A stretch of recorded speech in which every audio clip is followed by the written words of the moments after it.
देखिए, एक तो बहुत ही इम्प्रेसिव इलेक्शन हुआ है, इलेक्टोरल एक्सरसाइज़ है और जमहूरियत का एक ऐसा अमल जो कि एक उसका छोटा हिस्सा होता है, लेकिन उसका एक कमाल इज़हार हुआ है। इतनी परफेक्शन पहले भी मैंने किसी इंडियन इलेक्शन में नहीं देखी, जितनी इस दफ़ा देखने को मिली। देखिए, जिस मुल्क की मईशत 7% पे ग्रो कर रही हो ऑन द एवरेज जी। और आजकल की इतनी बड़ी मईशतों में 7% ग्रो कर रही हो और हाँ जहाँ जी। का एक बहुत बड़ा हिस्सा गरीब लोगों का वो उठ के मिडिल क्लास में आ गया हो। आज चाइना को तकरीबन ओवरटेक कर गया। 60 से प 60% उसकी एक आप समझिए तो 6 साढ़े 600 मिलियन के करीब मिडिल क्लास की उसकी तादाद है। ये एक बहुत बड़ी तादाद बन चुकी है। नमस्कार दोस्तों, स्वागत है आप सभी का। दोस्तों, जैसा कि आप सभी जानते हैं कि पाकिस्तान में तो आप देख ही रहे हैं कि वहाँ पे सरकार जाने वाली है। दूसरी तरफ आप देखते हैं कि इंडिया में जो प्राइम मिनिस्टर मोदी हैं, वो दिन पर दिन जो है वो ताकतवर होते जा रहे हैं। दुनिया में उनकी जो रेलेवेंस है वो बढ़ती जा रही है। अभी आप देखते हैं कि पूरा यूएस, जापान, ऑस्ट्रेलिया सब ये कह रहे हैं कि हमारे साथ खड़े हो। दूसरी तरफ रशिया, चाइना कोशिश कर रहे हैं कि इंडिया को अपने साथ लाया जाए। इसमें आप देखते हैं कि रसिया के जो चाइना के जो फॉरेन मिनिस्टर हैं वो इंडिया का विजिट कर रहे हैं। दूसरी तरफ आप देखते हैं कि जापान के जो प्राइम मिनिस्टर हैं वो इंडिया का विजिट कर रहे हैं। तो यहाँ से आपको इंडिया की रेलेवेंस का पता चल रहा है और पावर का पता चल रहा है कि इंडिया एक्चुअल में अब अपनी जो पोजीशन है वो दुनिया के अंदर गेट कर रहा है, उसको प्राप्त कर रहा है। तो चलिए वीडियो देखते हैं। आजाद मसूद साहब, इतने बड़े यानी आप how do you view these results? Unexpected, expected? Expected but disappointing. Disappointing? How? मैं इसके देता हूँ। देखिए, ये दुरुस्त है, मैं एग्री करता हूँ नुसरत साहब से कि कांग्रेस जो है वो लगा कि जैसे they are running out of gas in terms of both their workers and their leadership. ये तो समझ आ रही है बात। लेकिन इनकम्बेंसी 1, 2 जॉब्स का ना होना, यानी अनएम्प्लॉयमेंट हाईएस्ट लेवल पे उनकी हिस्ट्री में, बहुत से फैक्टर्स उसके खिलाफ जा रहे थे।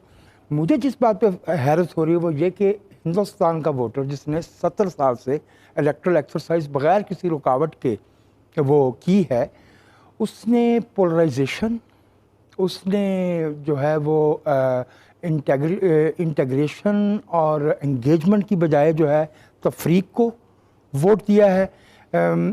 मुझे अफसोस हो रहा है क्योंकि मुझे ये लगता है कि ये जमहूरियत के ज़रिए, जमहूरियत के बुनियादी असूलों की खिलाफ वर्जी की तरफ हम दुनिया भर में जा रहे हैं। They do not represent the best spirit of democracy. यानी इंतहा पसंद ख्यालात रखने वाले बैलेट बॉक्स के थ्रू आ रहे हैं। मुझे यानी जाहिर है काम भी किए, लेकिन अब इसके बावजूद इतनी बड़ी आप समझते हैं कि इतनी ये यानी मेजॉरिटी ताकत के साथ आना, आप इसको देख रहे थे इस तरह?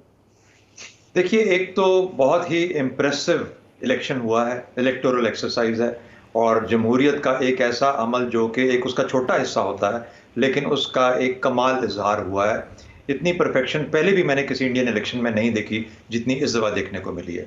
अच्छा, दूसरा फिर मैच्योरिटी जो उनके इस निज़ाम में देखी है। पहले शायद कभी आवाज़ उठती थी, मुझे याद है पिछली मर्तबा एक लीडर थी उनकी, उन्होंने कहा था कि जी मैं जिस बटन को दबाती हूँ वहाँ पर ये बन जाता है, फूल बन जाता है। लेकिन इस मर्तबा वो आवाज़ें भी नहीं हैं और लोगों ने बड़ा ही आसानी के साथ कंसीड किया है। ये बहुत बड़ी एक तब्दीली इंडिया के जमहूरी निज़ाम में है। तीसरी बात, देखिए जिस मुल्क की मईशत 7% पे ग्रो कर रही हो ऑन द एवरेज जी। और आजकल की इतनी बड़ी मईशतों में 7% ग्रो कर रही हो और हाँ जहाँ जी। का एक बहुत बड़ा हिस्सा गरीब लोगों का वो उठ के मिडिल क्लास में आ गया हो। चाइना आज को तकरीबन ओवरटेक कर गया। 60 से 60% उसकी एक आप समझिए तो 6 साढ़े 600 मिलियन के करीब मिडिल क्लास की उसकी तादाद है। ये एक बहुत बड़ी तादाद बन चुकी है। वो भारत को उस मकाम पे ले गया है जहां पर कि वो एक खत्ते के अंदर तो अपनी अहमियत रखता ही रखता है भारत। एक बाय डिफॉल्ट एक बड़ा मुल्क बन गया है, लेकिन मैं समझता हूं कि वो बाय डिजाइन उस लेवल पे ले गया है जहां पे कि बिग लीग को वो नॉक कर रहा है दरवाजों पे और कह रहा है कि मुझे चीन, रूस, जापान और अमेरिका के साथ अब शामिल किया जाए और अगले 5 साल में अगर मोदी इसी लाइन पे चला तो हो सकता है कि वो इस दरवाजे को खोल के उस बिग लीग के अंदर दाखिल भी हो जाए। ये बहुत बड़ी तब्दीली है और ये भारत के अंदर अननोटिस नहीं गई है ये जो चीज है। और जैसे कि आप जानते ही आप सब लोग ही जानते हैं बल्कि कि किस तरह से पाकिस्तान ने जो है करतारपुर कॉरिडोर ओपन किया था भारत के लिए और वहां से बहुत लोग आए, उन्होंने विजिट किया, बल्कि अभी भी ये सिलसिला चलता रहता है।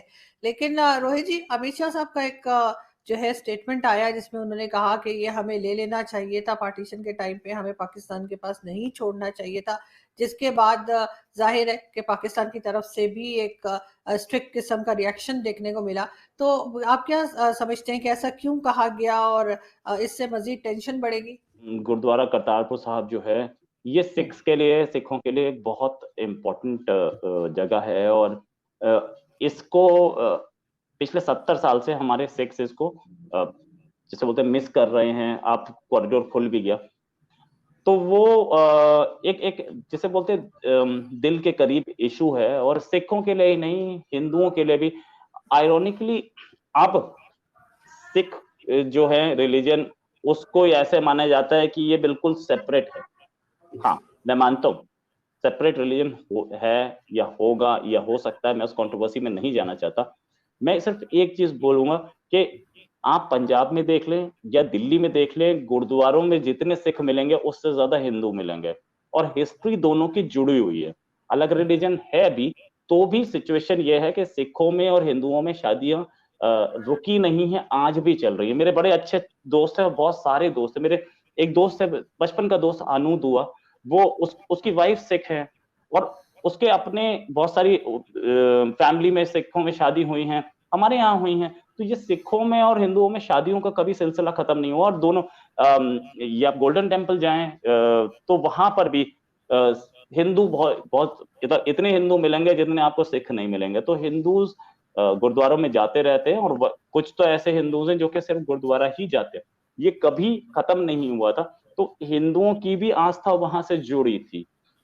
जहां तक बात ये कि ये चाह रहे थे, ये जो इन्होंने बोला अमित शाह साहब ने कि वो हमारी पार्टीशन के टाइम पे हमसे फॉल्ट हो गई थी, हमें वो ले लेना चाहिए था, ऐसा बहुत सारे लोग इंडिया में बोलते हैं कि सिर्फ 6 किलोमीटर की बात थी, हमें इसको ठीक से नेगोशिएट करना चाहिए था। लेकिन पार्टीशन कुछ इस तरीके का हुआ था कि लाहौर ही आप 3 महीने पहले तक नहीं पता था कि किस साइड जाएगा। सबको तो ये लग रहा था कि लाहौर इंडिया में आएगा और जिन्होंने पार्टीशन किया था वो जानते ही नहीं थे कि पार्टीशन किस कंट्री का वो कर रहे हैं। उन्होंने सीधे मैप पे लाइन खींची के इस साइड, वरना लाहौर जो था that was majority Muslim and total जो सिटी था उसकी प्रॉपर्टी हिंदूज के हाथ में थी। तो ये चीज बाद में इसका इम्पैक्ट भी दिखा हमें पार्टीशन के टाइम पे। ये गुरुद्वारा जो है ये तो सिर्फ 6 किलोमीटर था, अगर उस समय इसको ठीक से टैकल किया गया होता तो हमें ये करतारपुर साहब तो जरूर मिल सकता था, ये बात सब मानते हैं। और अमित शाह साहब ने जो बोला ना वो बिल्कुल एक नपी तुली बात बोली। उनको, इन लोगों को, ये पॉलिटिशियंस हैं, इन लोगों को लोगों की नब्ज पता होती है, ये लोग पब्लिक से बात करते रहते हैं। तो शायद कहीं ना कहीं पब्लिक ओपिनियन उन्होंने बोली कि ये हमारे पास आना चाहिए था। लेकिन अब तो खैर क्योंकि वो पाकिस्तान का है और वो है तो हम उसमें कोई कुछ